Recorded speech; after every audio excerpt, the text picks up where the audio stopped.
নমস্কার। আজকে আমাদের টপিক হলো পেন পাথওয়ে, মানে হচ্ছে ব্যথা কিভাবে যে জায়গা থেকে শুরু হয় সেখান থেকে মাথায় পৌঁছায় এবং মাথার বিভিন্ন জায়গা দিয়ে রেগুলেট হয়ে আমরা ব্যথার এক্সপ্রেশনটা করি এবং সেইটার কি রোল রয়েছে আরেকটা ভিডিওতে বলবো যে সেইটার জানার উদ্দেশ্যটা কি এবং সেইটার অনুযায়ী আমরা কি কি ওষুধ দিতে পারি। তো প্রথমে বলি যে পেন পাথওয়ে কি এবং পেন পাথওয়ে জানার উপযোগিতাটা কি, একটা বেসিক আইডিয়া বা ধারণা। তো আমাদের যখন কোনো জায়গায় ব্যথা হয়, ব্যথার ডেফিনিশন অনুযায়ী হচ্ছে একটা অভিজ্ঞতা, একটা বিরক্তিকর অভিজ্ঞতা, যেটা শারীরিক এবং মানসিক। এবং সেটা আসছে কীভাবে, যখন একটা জায়গায় ইনজুরি হচ্ছে বা ধাক্কা খাচ্ছে বা কোনো জায়গায় ক্ষতি হচ্ছে শরীরের মধ্যে কোথাও, এবং সেইখানে যেখানেই ক্ষতি হচ্ছে, যেখানেই ধাক্কা খাচ্ছে বা যেখানেই কোনো ধরনের ইনজুরি হচ্ছে, সেইখানে এক ধরনের শক্তি তৈরি হয়। এই শক্তিটা এক ধরনের শক্তি থেকে অন্য ধরনের শক্তিতে পরিবর্তন হয়, যেটাকে বলা হয় ট্রান্সডাকশন। তো ধরুন আপনার হাতে কোথাও ধাক্কা খেলো বা পায়ে কোথাও ধাক্কা খেলেন, সেটা এক ধরনের মেকানিক্যাল এনার্জি, মানে শক্তি। আবার আবার সেইখানেই ধরুন কোনো জায়গায় অ্যাসিড পড়লো, সেটা হচ্ছে একটা কেমিক্যাল এনার্জি তৈরি হলো। আবার কোনো একটা জায়গায় ধরুন প্রচণ্ড গরম ছ্যাঁকা লাগলো, সেটা হচ্ছে থার্মাল এনার্জি।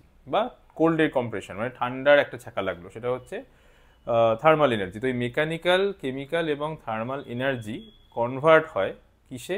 ইলেকট্রিক্যাল এনার্জিতে, মানে ফিজিক্সের বেসিক প্রিন্সিপাল। সেই ইলেকট্রিক্যাল এনার্জিটা যায় হচ্ছে নার্ভ দিয়ে।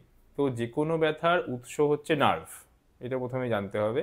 সেটা পেটে ব্যথা হোক, মাথায় ব্যথা হোক, হাতে পায়ে ব্যথা হোক, সব জায়গায় নার্ভ কিন্তু ব্যথাটাকে প্রথমে সেন্স করবে। কিন্তু সেই ব্যথাটা এক ধরনের শক্তির পরিবর্তন হবে। সেই শক্তি যখন পরিবর্তন হয় ইলেকট্রিক্যাল এনার্জিতে, মানে বৈদ্যুতিক তরঙ্গর মতো, ওটা যে জায়গায় ব্যথা হচ্ছে সেই জায়গায় থেকে শুরু হয়ে কোথায় যাবে? সুষুম্না কাণ্ডে। সুষুম্না কাণ্ড হচ্ছে আমাদের স্পাইনাল কর্ড।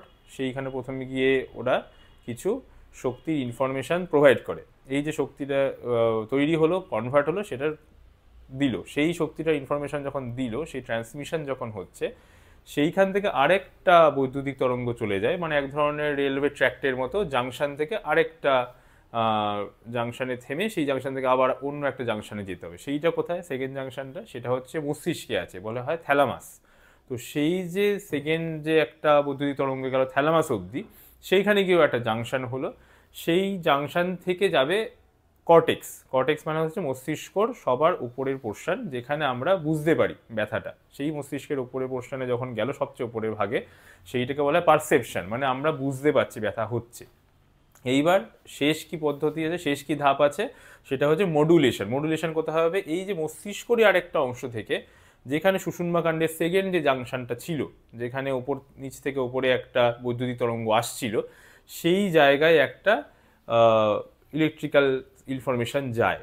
ওই যে সেকেন্ড যে ডিসেন্ডিং ট্র্যাক্ট বলি পেন পাথওয়ের, তো পেন পাথওয়ে একটা উপর দিকে গেল, পুরো একদম নার্ভ থেকে শুরু করে সুষুম্না কাণ্ড, সেখান থেকে মস্তিষ্ক, আবার সেই মস্তিষ্ক থেকে সুষুম্না কাণ্ড অবধি একটা ডিসেন্ডিং ট্র্যাক, মানে নামছে, সেই একটা ট্র্যাক কিন্তু নামলো।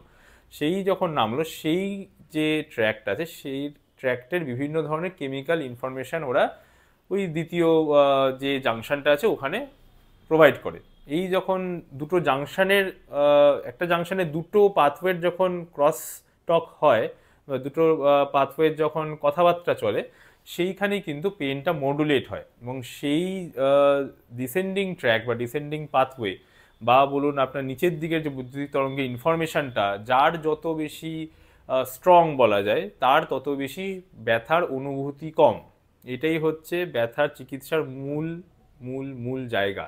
এই যে নিচের দিকে বৈদ্যুতিক তরঙ্গ এলো, সেইটাকেই মডুলেশন বলা হয়। মডুলেশন যখন হবে, সেইখানে মডুলেশন অনুযায়ী আপনি বলবেন যে আমার এই ব্যথা হচ্ছে। ঠিক আছে? তো এইবার এইটা জানার উদ্দেশ্যটা কি, সেটা আমি পরের ভিডিওটায় আলোচনা করব। নমস্কার।